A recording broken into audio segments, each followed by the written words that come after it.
Hey, good morning. It's episode 13 of Camellia City, a podcast loosely about the most magical town in Alabama, Greenville, Alabama. My name is Danan, and I want to talk about toilet paper today. Not really. Kind of. A little bit. This is a time of year when we, even people who don't really think about things like this, start thinking about things like this. Or don't normally, we get together donations for the homeless or for people who have less than us in our communities. And, Toys for Tots, here in Greenville, the Faith Project that gets blankets for people. There's a lot of that going on.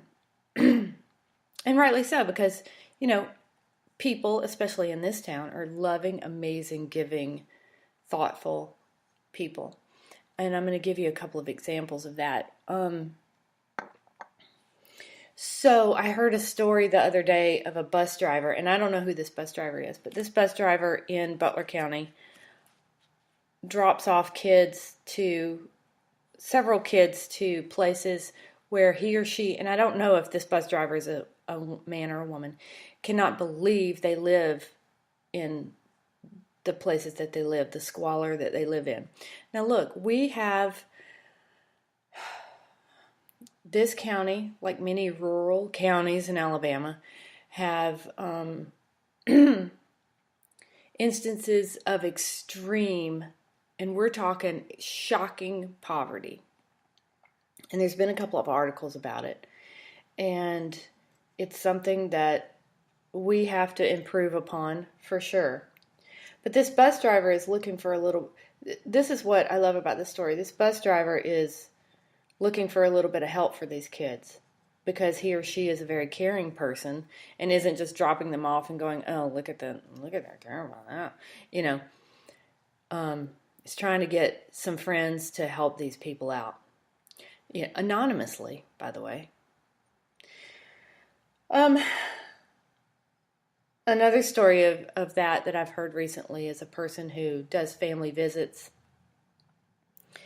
And all of her family visits in the county over the past couple of days have been in houses with little tiny babies, children, with zero heat. They don't have heat. Now, we're in, I don't need to remind you, 2018, where we're worried about what's going on Fortnite.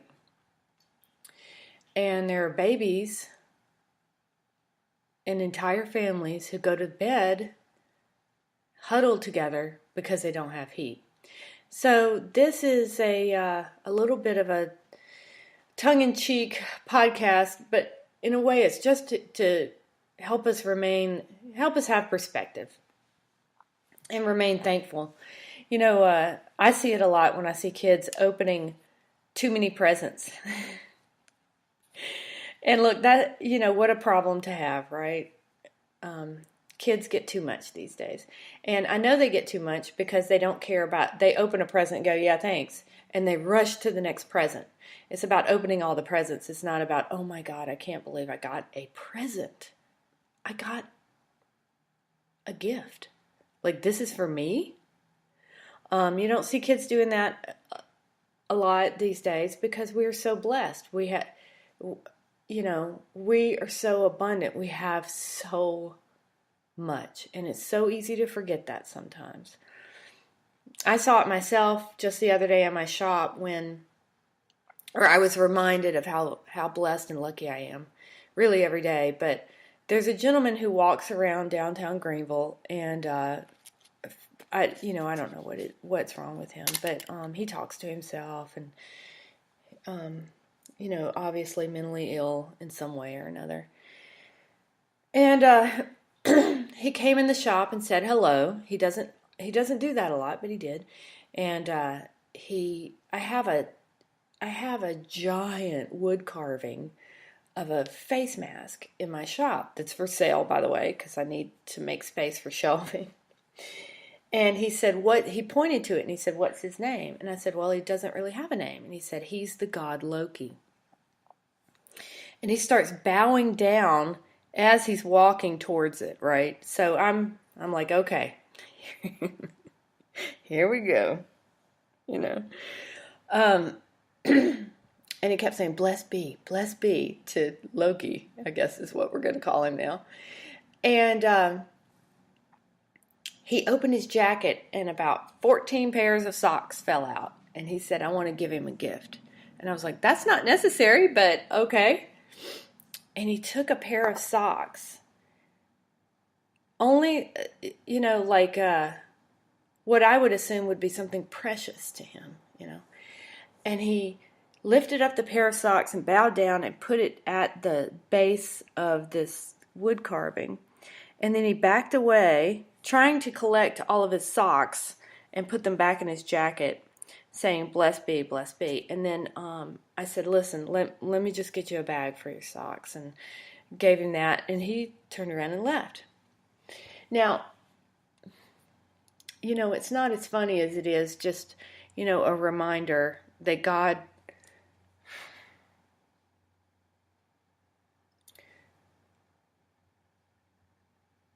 blesses us so much. Sorry, y'all. And I think about that guy, like,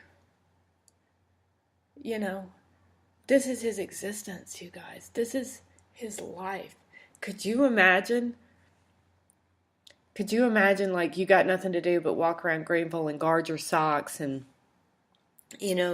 vary your life in a way that you walk into a store and give a pair of your socks to Loki? I mean, mental illness is no joke. And if you have sanity, you're so blessed. Another thing to think about. Now this is, and I'm not making light of people who have, I'm not saying you don't have pain. Trust me, I know you have pain.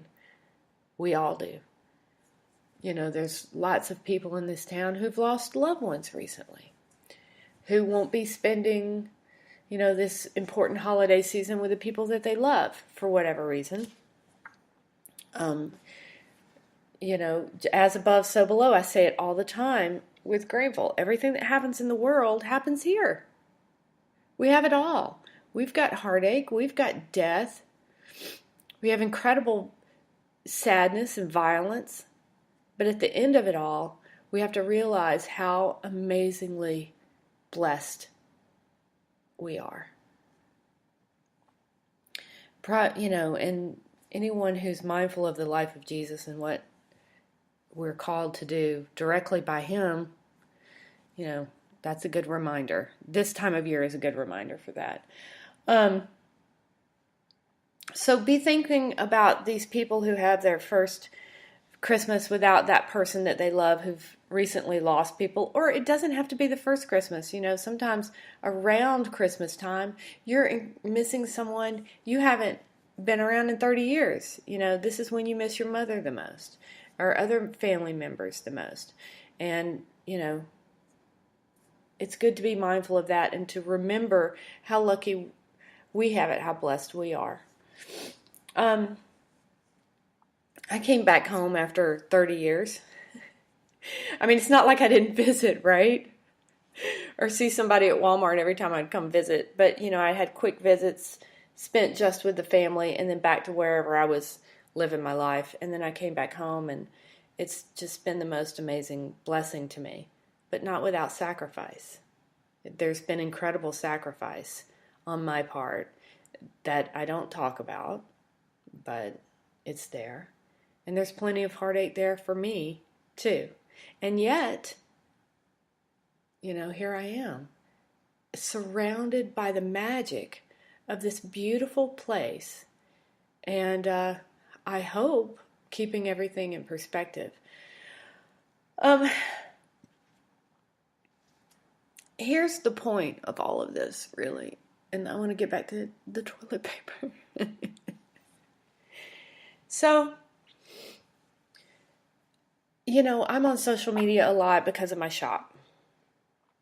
I want to put things out about my shop. I get so excited about, hey, I've got this, or hey, I can do energy healing sessions, or, whatever. Come see me, come by the shop. This is why I'm here. I opened a shop so that I could come home and be here, and then I see people on social media complaining. Okay. And look, sometimes social media complaints are really calls to action. Like, look at this horrible thing. Can't we do something about this? Let's do something about this. And while those are legitimate, I think from the heart of the people, I don't think they really always realize that what they're putting out is just the bad thing for other people to see. And it's the tone, right, of the post. That's why I block anybody who puts up something that's shockingly violent against animals or people, or I just don't want to see it, and I don't want that energy out there, and I block those posts. I don't block those people, but I block those posts. But seriously, if you're sitting on a computer on the World Wide Web, looking at moving pictures with sound, you got nothing to complain about. Put your life in freaking perspective, man. Okay? Like if somebody was rude to you at Walmart, so freaking... Oh, I'm sorry, there weren't enough checkout people at a giant superstore where things from the world are brought to you to purchase inexpensively with electricity and heat. Oh my God.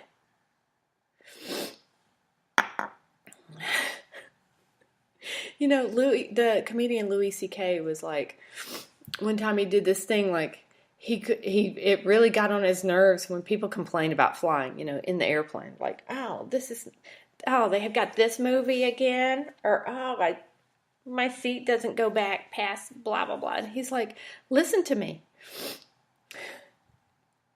You are flying through the air while seated. You don't even have to drive. It's a miracle. It's a freaking miracle. You're going to fly somewhere to somewhere else within hours. 200 years ago, that couldn't, have a little perspective, for God's sakes. And so that's why I say, if you've got toilet paper, you've got nothing to worry about. Because just for a second, I want you to imagine not having toilet paper. Now what you going to do? We're all blessed at a certain level that 100 years ago, no one could imagine. No one could imagine what you have. No one. 50 years ago, no one could imagine what you have right here. And by the way, you have it because you're sitting on the internet somewhere listening to this. You have a cell phone, you have a smartphone, you have internet connection. Nobody could. This is like sci-fi stuff. Imagine someone 200 years ago. They couldn't imagine what you have with your microwaves and your running water that's clean, with no diseases to worry about. Hell, you're worried about Ebola? Really? You've got doctors available. You've got freaking electricity. Light comes on. You can click a button and a light comes on.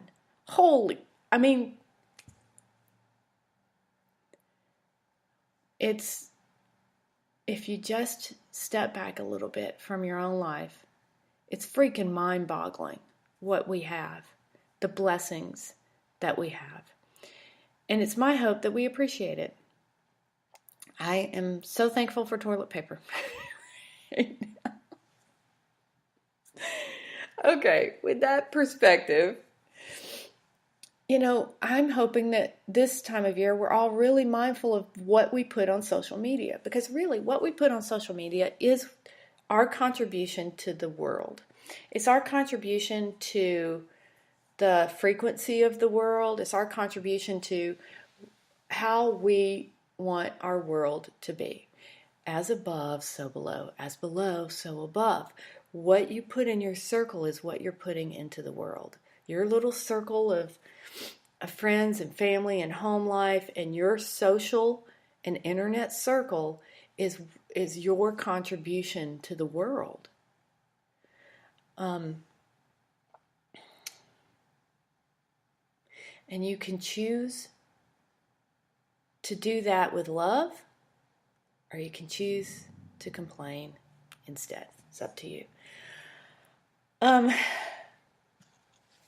I know this has been a little preachy, and I apologize for that, but I really do feel so strongly about it. I've never shared my testimony because, to be honest, I haven't really written it down, and I feel like another reason I haven't shared my testimony is I don't like people knowing. I don't like people thinking they can know and label me, because, and I don't think we should do that to each other, but I'm not just my testimony. And I'm not just my work as an herbalist, and I'm not just my past either, which I will talk about one day. I've decided I will talk about my past one day on this podcast, but, I'm not any one of those things. So, but that being said, I think that, keeping this in perspective this time of year is really important. And one, what Jesus himself called us to do was to love each other. And I feel like, for me, to heal each other. And that's, walking in the footsteps of Jesus in whatever way we can is, why are we here? What are we doing what are you doing on this planet? What am I doing on this planet? Like, what is my time here supposed to be spent doing? And, big questions, I know. And I'll tell you what, it sure as hell isn't supposed to be spent complaining on the freaking internet. I don't have all the answers, but I know it ain't that. All right, I love you guys so much. Thank you for listening to Camellia City, and I'll have another podcast soon, and I hope you have a wonderful day. Mwah! Say hello to me anytime. Okay.